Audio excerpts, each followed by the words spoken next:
Hello అందరికీ welcome back to Anu K R blogs. నేను మీ అనురాధ. ఈరోజు మన ఛానల్లో రెసిపీ వచ్చేసి జొన్న పిండితో దోశల రెసిపీని చూపించబోతున్నాను. హెల్తీగా, టేస్టీగా, చాలా తొందరగా అయిపోయే రెసిపీ. తప్పకుండా ఈ రెసిపీని ట్రై చేయండి. చాలా బాగుంటుంది, హెల్తీ రెసిపీ కూడా. కాబట్టి ఇంకా ప్రాసెస్లోకి వెళ్ళిపోదామా. ముందుగా ఒక మిక్సింగ్ బౌల్ని తీసుకొని అందులోకి 1 కప్పు వరకు జొన్న పిండిని యాడ్ చేసుకుంటున్నాను. ఇది మిల్లులో పట్టించుకున్న పిండి, మీరు ప్యాకెట్ పిండిని కూడా తీసుకోవచ్చు. 1 కప్పు జొన్న పిండికి ఒక 2 టేబుల్ స్పూన్ల వరకు బియ్యం పిండిని యాడ్ చేసుకోవాలి.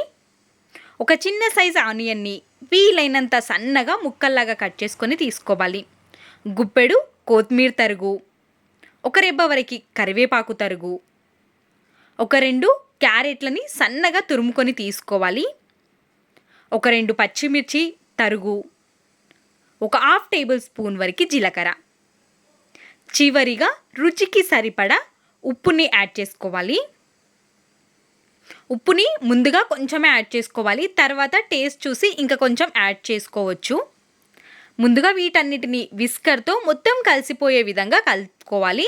ఈ విధంగా మనం కలుపుకోవడం వల్ల ఎక్కడ కూడా ముద్దలుగా లేకుండా పర్ఫెక్ట్ కన్సిస్టెన్సీలోకి వస్తుంది పిండి అనేది. కాబట్టి ముందుగా ఒక్కసారి కలిపేసుకొని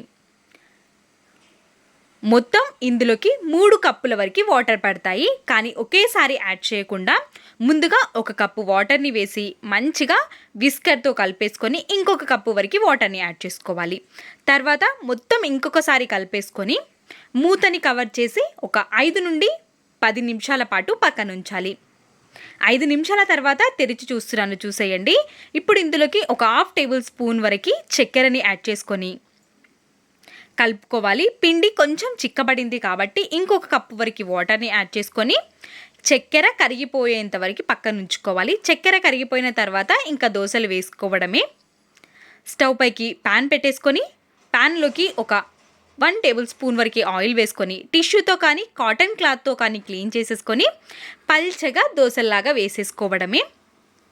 దోశ వేసేటప్పుడు స్టవ్ ఫ్లేమ్ అనేది మీడియం ఫ్లేమ్లో ఉండాలి. వేసిన తర్వాత హై ఫ్లేమ్లో పెట్టేసుకొని కాల్చుకోవాలి. ఖచ్చితంగా మనకి ఇందులోకి 3 కప్పుల వరకు మాత్రమే వాటర్ పడతాయి.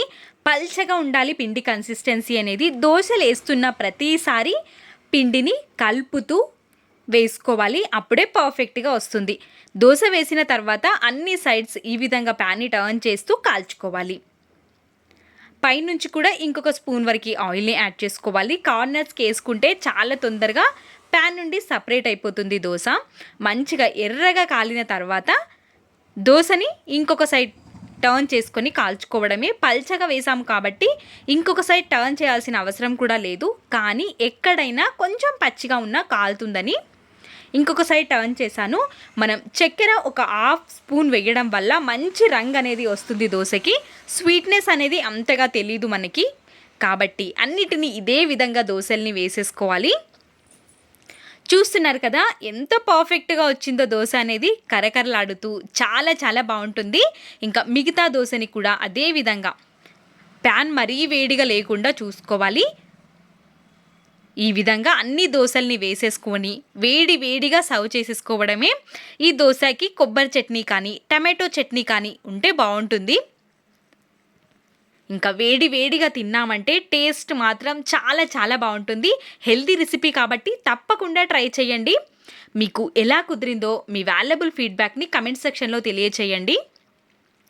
ఇలాంటి మరెన్నో రెసిపీస్ మన ఛానల్లో ఉన్నాయి. కావాలి అనుకుంటే నా ఛానల్కి వెళ్ళి చూసేయండి. వీడియో నచ్చితే ప్లీజ్ సబ్స్క్రైబ్.